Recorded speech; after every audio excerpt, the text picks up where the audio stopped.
Hello friends, welcome to Trickydos. I am Snehal and I am a BTech Civil graduate from VIT and RRB JEE 2019 selected candidate.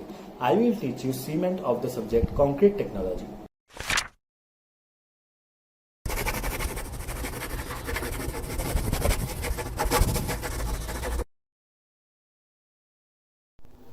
Hello दोस्तों, welcome to a new lecture of Trickydos in which today we will learn about types of cement of the subject Concrete Technology. Cement के mainly 14 types हम आज देखेंगे। ऐसे तो 14 से भी ज़्यादा टाइप्स होते हैं सीमेंट में, लेकिन ये 14 ज़्यादा कॉमनली यूज्ड है और बाकी जो माइनर टाइप्स है वो इतना कॉमनली यूज नहीं है। वो स्पेशल कुछ टाइप्स हैं सीमेंट की। तो आज हम देखते हैं सबसे पहले ordinary Portland cement. Ordinary Portland cement जिसको हम लोग ओपीसी बोलते हैं, ये 3 ग्रेड्स में पाया जाता है, ग्रेड 33, ग्रेड 43 और ग्रेड 53। हमने स्ट्रेंथ टेस्ट देखा था पिछली क्लास में। स्ट्रेंथ टेस्ट में हम लोग सीमेंट पेस्ट का जो 1:3 सैंड के साथ बनाते हैं, पेस्ट सीमेंट और सैंड का मोर्टार जो बनाते हैं 1:3, उसको हम लोगों ने क्यूब बना के कास्ट करके स्ट्रेंथ निकाला था, कॉम्प्रेसिव स्ट्रेंथ। तो वो कॉम्प्रेसिव स्ट्रेंथ निकालते टाइम मैंने आपको बताया था कि 7th डे में आप टेस्ट कर सकते हैं, 14 डे में टेस्ट कर सकते हैं, 28 डेज में टेस्ट कर सकते हैं। जो 28 डेज का स्ट्रेंथ होगा वो 28 डेज का ये स्ट्रेंथ है। 33 हो सकता है, 43 हो सकता है, 53 न्यूटन पर mm² में स्ट्रेंथ आएगा। तो अगर सीमेंट का स्ट्रेंथ 33 न्यूटन पर mm² होता है after 28 days, then that cement is OPC grade 33। अगर 43 आया तो 43 ग्रेड या 53 ग्रेड भी आ सकता है। ज़्यादातर कंस्ट्रक्शन में लोग 53 ग्रेड का ही यूज़ करते हैं, ओपीसी 53 ग्रेड। ओके, सो ऑर्डिनरी पोर्टलैंड सीमेंट, जो पहला सीमेंट इन्वेंट हुआ था, जोसेफ एस्पेडिन ने जो इन्वेंट किया था, वो था ओपीसी, ऑर्डिनरी पोर्टलैंड सीमेंट। तो ऑर्डिनरी पोर्टलैंड सीमेंट हम देख लेते हैं। Most commonly found artificial cement obtained from pulverizing argillaceous and calcareous material at correct proportion, also known as OPC। ये पल्वराइजिंग वही प्रोसेस है जो हमने मैन्युफैक्चरिंग में देखा था। दोनों को आर्जिलेशियस एंड कैलकेरियस कंपाउंड्स को ग्राइंड करके मिक्स करके हम लोग बर्न करते थे क्लीन में, उसी को पल्वराइजिंग प्रोसेस बोलते हैं। And this cement is known as OPC. Grades 33, 43, 53 correspond to their 28 day strength with cement sand mortar ratio 1:3। ये मैंने ऑलरेडी बता दिया है। और ओपीसी कहाँ यूज होता है? ओपीसी मेनली जनरल कंस्ट्रक्शन में यूज होता है। जनरल कंस्ट्रक्शन में ओपीसी यूज होता है। कोई भी कंस्ट्रक्शन हो, वो अगर जनरल नॉर्मल कंस्ट्रक्शन हो जिसमें ज़्यादा कुछ फैक्टर्स वेरी नहीं करते, सी साइड नहीं होगा, सल्फर नहीं होगा, ऐसे कुछ स्पेसिफिक फैक्टर्स ना होने पे हम लोग ऑर्डिनरी पोर्टलैंड सीमेंट ही यूज़ करेंगे। रैपिड हार्डनिंग सीमेंट क्या होता है? जो दूसरा टाइप का सीमेंट है रैपिड हार्डनिंग सीमेंट, इसका फाइननेस ओपीसी से ज़्यादा होता है। मैंने पहले ही आपको बता दिया था, फाइननेस जितना ज़्यादा होता है, सीमेंट की क्वालिटी भी उतनी ज़्यादा होती है, उतनी अच्छी होती है। तो फाइननेस अगर ज़्यादा होगा तो ये रैपिड हार्डनिंग सीमेंट कहा जाएगा उसको। और इसमें C3S is more and C2S is less than OPC. Rapid hardening cement में जो C3S का वो है परसेंटेज है, उसको हम इंक्रीज कर देंगे और C2S का परसेंटेज को डिक्रीज कर देंगे। इससे क्या होता है? इससे होगा कि 1 day strength of rapid hardening cement is equal to 3 day strength of OPC. OPC के 3 दिन बाद जो स्ट्रेंथ आता है वो आरएचसी में, रैपिड हार्डनिंग सीमेंट में, एक ही दिन में आ जाता है। सीमेंट जल्दी हार्डन हो रहा है। अगर सीमेंट जल्दी हार्डन होगा तो हमारे लिए बेटर है। क्यों? हमें इमरजेंसी कंस्ट्रक्शन जल्दी कर पाएंगे। जहाँ पे फ्लड आ गया, अर्थक्वेक आ गया, जल्दी से जल्दी हमें ब्रिज बनानी है, जल्दी से जल्दी हमें बिल्डिंग्स खड़ा करनी है, क्विक कंस्ट्रक्शन करनी है। तो कंस्ट्रक्शन हमने अगर एक बीम बनाया तो बीम के नीचे शटरिंग लगी होगी, जो शटरिंग लगी होगी और सपोर्ट्स लगे होंगे, फॉर्मवर्क लगे होंगे बीम के साइड में नीचे, उनको हमें जल्दी से जल्दी हटाना है। जल्दी हटाने के लिए इस बीम को फर्म भी होना पड़ेगा, हार्डन भी होना पड़ेगा। तो ये rapid hardening cement 1 day strength is equal to 3 day strength, मतलब ये जल्दी से हार्डन हो जाएगा। जल्दी से हार्डन हो जाएगा तो हम लोग इस शटरिंग को जल्दी से हटा पाएंगे। जल्दी से हटा पाएंगे तो हम दूसरे कंस्ट्रक्शन में यूज कर पाएंगे। तो ओवरऑल हमारा कंस्ट्रक्शन का स्पीड इंक्रीज हो जाएगा। Rapid hardening cement is safe in Frost action. अगर फ्रॉस्ट एक्शन होता है, जो फ्रीजिंग एंड थॉइंग मैंने पहले बताया था, कोल्ड एरियाज में फ्रीजिंग एंड थॉइंग होती है। फ्रीजिंग एंड थॉइंग की वजह से क्रैक्स डेवलप होते हैं। सीमेंट में क्रैक्स डेवलप होते हैं जिसमें आइस अगर जमा हो गया और वो आइस मेल्ट होने के बाद वहाँ पे क्रैक्स डेवलप होंगे।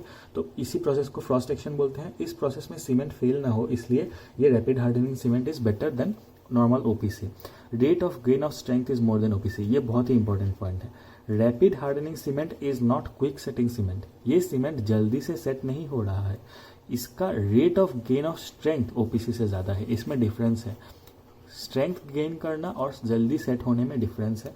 जल्दी सेट होने वाला जो क्विक सेटिंग सीमेंट होगा, क्विक सेटिंग सीमेंट हम आगे देखेंगे, जो क्विक सेटिंग सीमेंट होगा वो जल्दी से सेट हो जाता है, वो जल्दी से सेट हो जाता है, लेकिन उसका rate of gain of strength OPC से ज़्यादा डिफरेंस नहीं होता, ओपीसी के समान ही होता है, आसपास ही होता है। लेकिन जो रैपिड हार्डनिंग सीमेंट है वो उसका rate of gain of strength OPC से ज़्यादा है, मतलब इसका हाइड्रेशन प्रोसेस और क्विकली हो रहा है, और इसमें C3S मोड है, C2S लेस है, फाइननेस मोड है। इसकी प्रॉपर्टीज क्विक सेटिंग सीमेंट से अलग है रैपिड हार्डनिंग सीमेंट की। ओके, नेक्स्ट सीमेंट हम देखेंगे एक्स्ट्रा रैपिड हार्डनिंग सीमेंट। इसके नाम में ही पता चल गया हमें कि रैपिड हार्डनिंग सीमेंट से भी अगर ज़्यादा जल्दी हार्डन होना है सीमेंट को, तो उस सीमेंट को हम बोलेंगे एक्स्ट्रा रैपिड हार्डनिंग सीमेंट। तो रैपिड हार्डनिंग सीमेंट में हम लोग क्या मिला देंगे, रैपिड हार्डनिंग सीमेंट में हम लोग CaCl2 मिला देंगे, CaCl2 रैपिड हार्डनिंग सीमेंट में मिला देंगे, तो क्या बन जाएगा, एक्स्ट्रा रैपिड हार्डनिंग सीमेंट बन जाएगा। Calcium chloride not more than 2% by weight of RHC, जितना RHC हम लेंगे, जितना रैपिड हार्डनिंग सीमेंट लेंगे, उसका 2% बाई वेट से कम कैल्शियम क्लोराइड जब हम मिला देंगे, तो इसमें क्या हो जाता है, क्विक सेटिंग प्रॉपर्टीज इम्पार्ट की जाती है। और ये इससे क्या होगा, एक्स्ट्रा रैपिड हार्डनिंग सीमेंट हमने क्यों लिया, इसको हम कोल्ड वेदर कंडीशंस में इजीली कंक्रीटिंग कर सकते हैं। जो कोल्ड कंट्रीज है, रशिया, साइबेरिया या फिर हिमालय के ऊपर जो रोड्स बनते हैं या फिर जो ब्रिजेस बनते हैं, आर्मी जो यूज़ करती है, उसमें हम लोग क्या करते हैं, extra rapid hardening cement use करते हैं। इसमें 1 day strength is 25% more than RHC, क्योंकि यहाँ पे वर्किंग कंडीशंस बहुत ही प्रॉब्लमेटिक होती है। जल्दी से जल्दी सीमेंट को हमें कास्ट करना है, वो जितना जल्दी हार्डन हो जाए उतना अच्छा है। उसको क्यूरिंग करने के लिए उतनी फैसिलिटीज़ नहीं है कि उसमें पानी दे सके या फिर कोई वहाँ तक जा सके बार बार, तो इसलिए जल्दी से जल्दी हम काम करने के लिए हम क्या करते हैं, rate of gain of strength is more than rapid hardening cement, 25% more than RHC। RHC का खुद का 1 डे स्ट्रेंथ सीमेंट OPC के 3 डे स्ट्रेंथ के बराबर था, तो RHC खुद ही OPC से बहुत ज़्यादा स्ट्रेंथ था, अर्ली स्ट्रेंथ बहुत ज़्यादा था। और अभी क्या हुआ, एक्स्ट्रा रैपिड हार्डनिंग सीमेंट में 1 day strength is 25% more than RHC, मतलब RHC से भी ज़्यादा, मतलब ERHC का 1 डे स्ट्रेंथ जो होगा will be greater than RHC, will be greater than OPC। Okay, so ये हो गया हमारा extra rapid hardening cement. Then आता है low heat cement.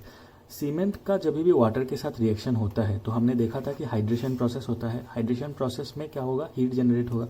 Heat generate होगा तो क्या होगा, हम लोग ये कम एक बीम बनाएंगे, कम कास्टिंग करेंगे या फिर एक कॉलम बनाएंगे, एक बीम या एक कॉलम बनाएंगे, तो ये इसका हीट इतना सिग्निफिकेंट नहीं होगा, इसका हीट इतना सिग्निफिकेंट नहीं होगा इसका हीट। लेकिन अगर हम एक बहुत बड़ा डैम बनाएंगे, डैम अगर हम बनाएंगे, ये बहुत हैवी स्ट्रक्चर्स होती है, ये 80 मीटर से ऊपर होती है, 60 मीटर होती है, 100 मीटर होती है, 120 मीटर होती है, तो इतने हैवी स्ट्रक्चर्स, और इसका विड्थ भी बहुत ज़्यादा होता है, किलोमीटर्स में भी कभी कभी होती है, क्योंकि विड्थ ऑफ रिवर को पूरा कवर करना होता है। अगर ऐसे रिवर हो तो इसमें पूरा ऐसे डैम बनाना होता है, तो ये काफ़ी बड़े स्ट्रक्चर्स होती है।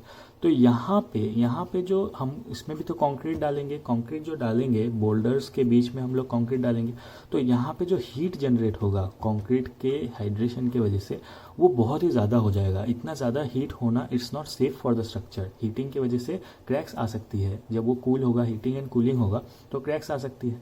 तो ये अच्छी बात नहीं है, ये स्ट्रक्चर की स्ट्रेंथ को कम कर देगा बहुत ज़्यादा हीट होने से। इसलिए हमें क्या करना होगा, हमें लो हीट सीमेंट यूज़ करना पड़ेगा। यहाँ पे डैम या फिर ब्रिजेस या फिर heavy structures, under water concreting में हम लोगों को क्या करना होता है, लो हीट सीमेंट यूज़ करना होता है। लो हीट सीमेंट कैसे बनाते हैं, लो हीट सीमेंट में हम लोग क्या करते हैं, C3S जो ज़्यादा हीट देता है, C3S को हम कम कर देते हैं, एंड C3A भी ज़्यादा हीट देता है, उसको भी हम कम कर देते हैं।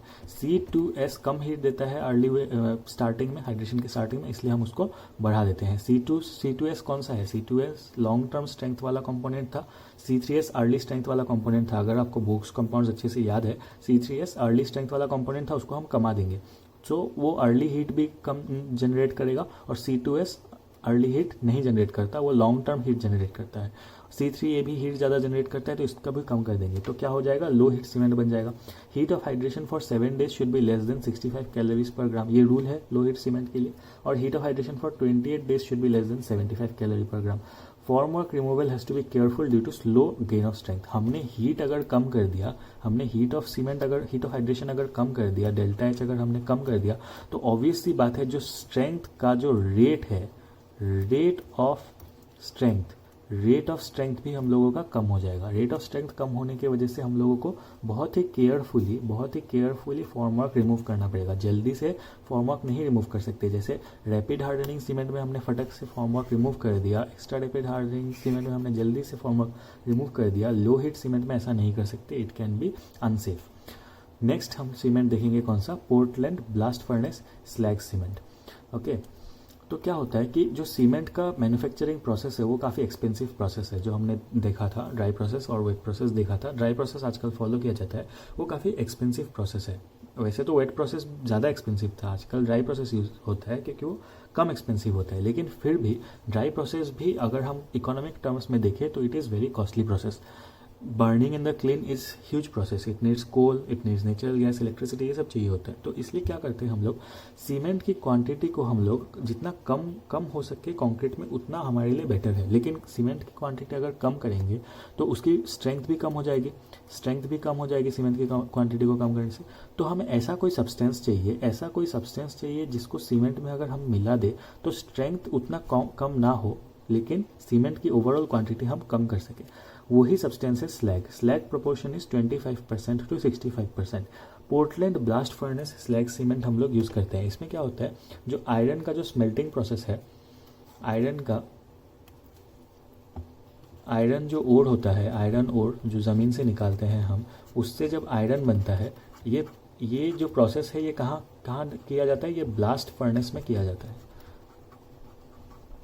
ब्लास्ट फर्नेस में किया जाता है। उस ब्लास्ट फर्नेस में एक बाई प्रोडक्ट है, इस ब्लास्ट फर्नेस में एक बाई प्रोडक्ट है जो कि है स्लैग।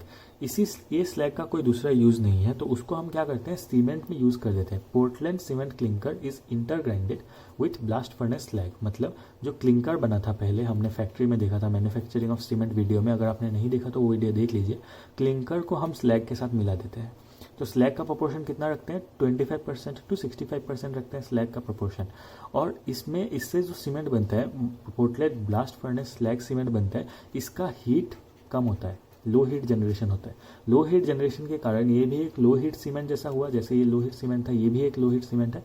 तो इसको हम क्या करेंगे, मास कॉन्क्रीटिंग में यूज़ करेंगे। जैसे डैम हो गया, ब्रिजेस हो गया, उसमें यूज़ करेंगे क्योंकि वहाँ पे हमें लो हीट सीमेंट चाहिए। लेकिन ये unsuitable for cold weather concreting में हम Portland blast furnace slag cement नहीं यूज़ करते क्योंकि इसका rate of gain of strength slow होता है। हीट अगर हमने कम कर दिया तो ऑब्वियस सी बात है slow rate of gain of strength होगा। It is suitable for environment with high sulphates, मतलब इसका सल्फेट रेजिस्टेंस ज़्यादा है। इस सीमेंट का, Portland blast furnace slag cement का सल्फेट रेजिस्टेंस ज़्यादा है। Due to low heat generation and good sulphate resistance it is use in bridges, dams and foundations. ये Portland blast furnace slag cement कहाँ use होता है, bridges में use होता है, डैम्स एंड फाउंडेशंस में यूज होता है। तो ये हमने अब तक देख लिया क्या क्या, ऑर्डिनरी पोर्टलैंड सीमेंट देख लिया, रैपिड हार्डनिंग सीमेंट देख लिया, एक्स्ट्रा रैपिड हार्डनिंग सीमेंट देख लिया, लो हीट सीमेंट देख लिया, Portland blast furnace slag cement देख लिया। अब हम देखेंगे पोर्टलैंड पज़ोलाना सीमेंट। पोर्टलैंड पज़ोलाना सीमेंट जो है वो देखने से पहले हम देखेंगे क्या पज़ोलाना होता क्या है। Pozzolana is a very important definition here. Pozzolana हमें पता होना चाहिए। पज़ोलाना इज ए सिलिशियस और aluminous material with no cementitious properties. ये इंपॉर्टेंट है, सिलिशियस और aluminous material with no cementitious properties of its own. खुद का कोई सीमेंटिशियस प्रॉपर्टीज नहीं है, but produces compounds with cementitious properties when in finely divided form reacts with calcium hydroxide generated by hydration process at ordinary temperature in presence of water. ये काफ़ी लंबा sentence, काफ़ी लंबा डेफिनेशन है, उसको हमें समझना पड़ेगा, समझ के हमें अंडरस्टैंड करके लर्न करना पड़ेगा। तो वो समझने के लिए ये इक्वेशन से हम वो समझेंगे। ये इक्वेशन क्या है, देखिए हम क्या करते हैं, सीमेंट को हम वाटर से मिला देते हैं। सीमेंट को हम वाटर से मिला देने के बाद हाइड्रेशन प्रोसेस होता है, H2O। सीमेंट प्लस वाटर के बाद जो हाइड्रेशन प्रोसेस होता है, इस हाइड्रेशन प्रोसेस में एक केमिकल निकलती है, उसको बोलते हैं CaOH2। CaOH2 जो है वो है कैल्शियम हाइड्रोक्साइड, ठीक है। कैल्शियम हाइड्रोक्साइड निकलती है। ये कैल्शियम हाइड्रोक्साइड जब पज़ोलाना के साथ रिएक्ट करता है in the presence of water, obvious सी बात है, सीमेंट हम कंक्रीट में बनाएंगे तो वाटर तो डालना ही पड़ेगा। तो पज़ोलाना है, वाटर है एंड CaOH2 हाइड्रेशन का एक प्रोडक्ट है। ये तीनों का जो मिक्सचर होता है वो एक CSH जेल होता है। CSH जेल हमें पहले भी मिल चुका है, सीमेंट का जो जेल है CSH जेल। जो CSH जेल जो सीमेंट के बोक कंपाउंड्स ने फॉर्म किया, उसकी क्या प्रॉपर्टी है? उसकी सीमेंटिशियस प्रॉपर्टी है, उसकी बाइंडिंग प्रॉपर्टी है। बाइंडिंग की वजह से स्टोन्स, एग्रीगेट्स, जो स्टोन्स है, जो सैंड है, ये सारे सीमेंट के साथ बाइंड हो जाते हैं। बाइंड हो जाने के बाद हमको स्ट्रेंथ मिलती है। तो यही प्रॉपर्टी इस CSH जेल का भी है, जो पजोलाना और CaOH2 प्लस वाटर मिलके बना है। तो पजोलाना की खुद की कोई सीमेंटिशियस प्रॉपर्टी नहीं है, लेकिन जब उसका फाइनली डिवाइडेड फॉर्म, मतलब फाइन, बहुत फाइन पजोलाना जब कैल्शियम हाइड्रोक्साइड के साथ रिएक्ट करता है, कौन सा कैल्शियम हाइड्रोक्साइड? जो हाइड्रेशन प्रोसेस में निकलता है, उस कैल्शियम हाइड्रोक्साइड के साथ ऑर्डिनरी टेम्परेचर में प्रेजेंस ऑफ वाटर में जब पजोलाना रिएक्ट करता है, तो पजोलाना के पास कुछ ऐसी कंपाउंड्स आ जाती है, उन कंपाउंड्स के पास सीमेंटिशियस प्रॉपर्टीज होती है। Basically pozzolana is not a cementitious material, but when present with cement and water it becomes cementitious. मतलब पजोलाना ऐसा सब्सटेंस जिसको हम सीमेंट में मिला सकते हैं, सीमेंट को हम कम कर सकते हैं, पजोलाना को बढ़ा सकते हैं, लेकिन ओवरऑल हमारी स्ट्रेंथ ज़्यादा डिफरेंस नहीं आएगी, strength will not be compromised. तो इसीलिए हम पोर्टलैंड पजोलाना सीमेंट बनाते हैं। It is obtained by blending करते हैं Portland cement with fine pozzolana can be anything, it can be fly ash, it can be sand dust, it can be factory dust. So उन dust को हम cement के साथ मिला के कोई भी सब्सटेंस जो सिलिशियस या एल्यूमिनियस हो और जिससे ये CSH जेल बने, उसी सब्सटेंस को हम सीमेंट में मिला देंगे। कितना परसेंट? 15 to 35%। स्लैग हमने मिलाया था कितना? 15 to 65%। स्लैग कहाँ गया?